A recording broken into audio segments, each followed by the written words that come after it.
Yo,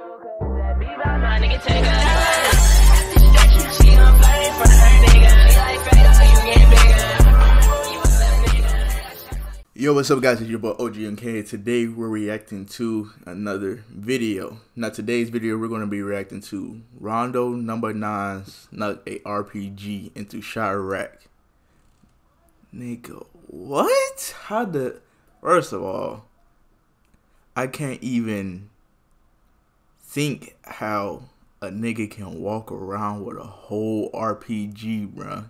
That nigga wanted to blow an ops house up. Like, what the fuck? Like, that's some shit you gotta get off the black market, cause ain't no way you finna just find a fucking RPG just to buy.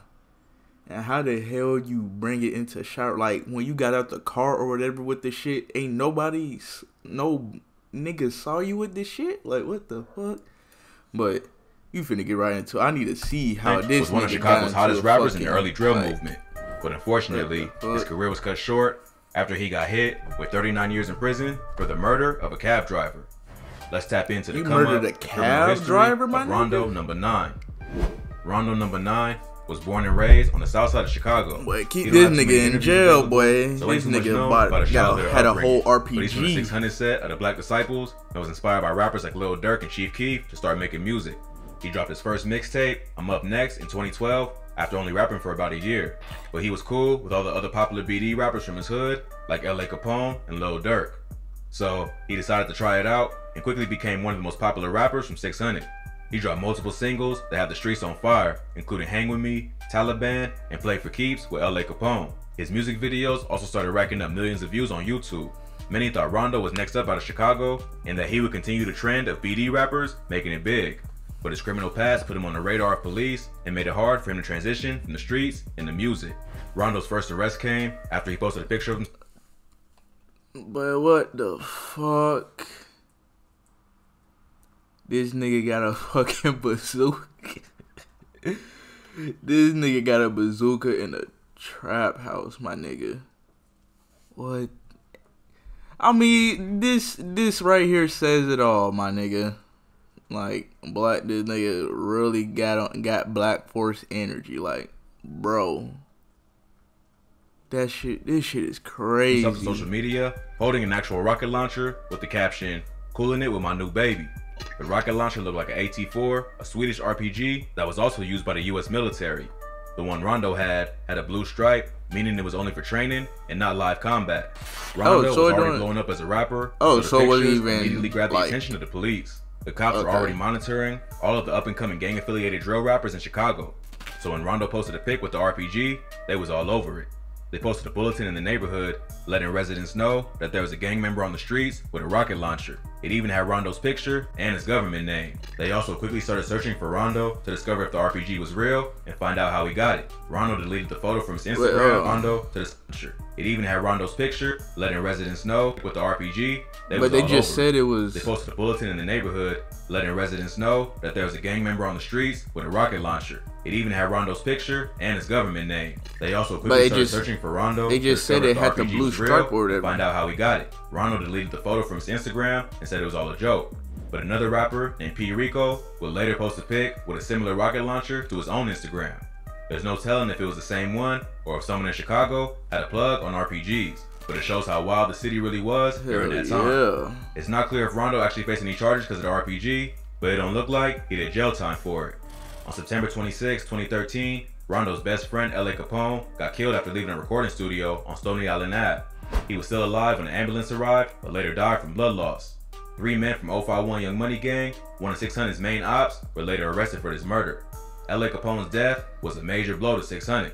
He was building a buzz, and many thought he was next to blow along with Rondo. LA's death really hit Rondo hard, since they were so close, and LA was the one who encouraged him to start rapping.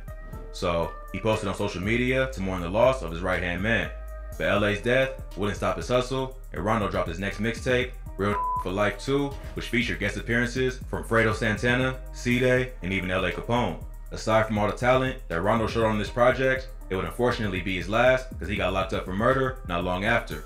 On February 21st, 2014, Rondo and some other 600 members went to a party at the Wentworth Garden Housing Projects, an area that was known as GD territory. Rondo was there with well-known Chiraq savages C-Day, Tay 600, Lil Boo, and D Rose, along with some females. D Rose. At one point, most of the guys left, but Tay 600 and the girls stayed. There was an argument over the song that was playing, and someone fired a gun into the air. No one was hit, but Tay 600 called Rondo and C-Day and told them what had happened. So they all linked up at a nearby Wendy's and decided to go look for whoever fired that shot at the party. They drove back through the area near the party, passing a car that was parked on the side of the road. Inside the car was an innocent cab driver named Javon Boyd, who got called to pick someone up from the party. According to police, when they passed Boyd's car, they busted a U-turn and pulled up right next to him. Rondo and C-Day hopped out and asked Boyd if he was from the area.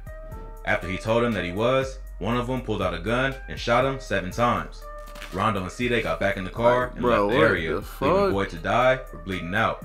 After investigating, police... So y'all pulled up on a nigga,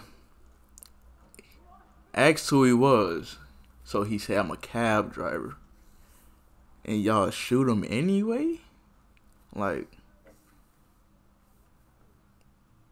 you get no points for that, my nigga. ID'd C-Day and Rondo as the shooters, and they both got arrested. Rondo was held on a $2 million bail. They both sat in Cook County Jail for over 2 years while they waited to go to trial. Even though they said they was innocent and that it was all a big misunderstanding, there was a lot of evidence that eventually found them guilty. Not only was C-Day's DNA on Boyd's car, but the whole thing was also caught on surveillance footage. Plus, witnesses identified Rondo as the shooter, and C-Day even dropped his phone at the scene of the crime. 2 of the girls who were with him that night also testified against him and took the stand in court to identify Rondo and C-Day as the killers. There was even a rumor that Tay 600 snitched on C-Day. Tay was fighting a gun charge at that time and disappeared after Rondo and C-Day were convicted. Plus, 600 members like 600 Breezy and C-Day's brother E-Day said they saw paperwork that proved Tay 600 snitched. But the paperwork they supposedly saw ended up being fake and was used to try and discredit Tay 600. So the rumor wasn't true, and Tay 600 proved his innocence years later after court paperwork showed that he never cooperated. But by this time, he was already labeled a snitch and couldn't rock with Team 600. With a mountain of evidence against him, Rondo and C-Day was found guilty of the murder of Javon Boyd. On top of the murder charge, Rondo got hit with a firearm charge for having a gun on him on the night of the murder. This was supposed to add multiple years to Rondo's sentence, but it only added 1 additional year, and Rondo was sentenced to 39 years in prison, while C-Day got sentenced to 38. Both Rondo and C-Day still say they're innocent and have tried to appeal the verdict multiple times.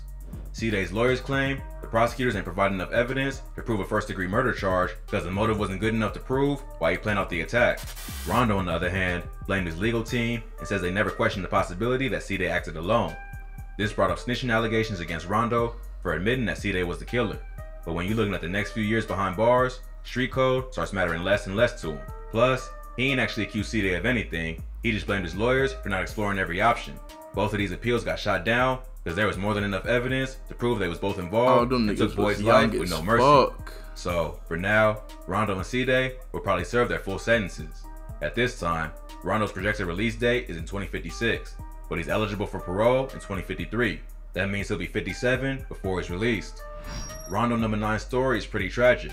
He had the potential to take over the rap game with his level of talent and all the connections he had in both the streets and the music industry. But when an innocent person gets caught up in the crossfire of the gang lifestyle, police go even harder for a conviction. In this case, C-Day and Rondo made their job easy and left a lot of evidence. It's a sad story, but that's what comes with this life. Either you make it out with your talent, or you end up dead or in jail. Hopefully, the story of RondoNumbaNine is a lesson to any young rappers with 1 foot in and 1 foot out of the streets. Cause if you still live in the life you talk about in your music, eventually it's gonna catch up with you. Hit your shot next time, nigga. But sheesh, y'all already know. Original video down below. That shit was that shit crazy. Nigga really had a whole rocket launcher. But if you guys enjoy my commentary, go ahead and like, subscribe down below. Y'all been going crazy with the like. I seen y'all. I don't know what happened. Maybe I'm picking the right goddamn shit to react to. But yeah, go ahead and like, subscribe, share, and I'll see you guys in the next one. Peace.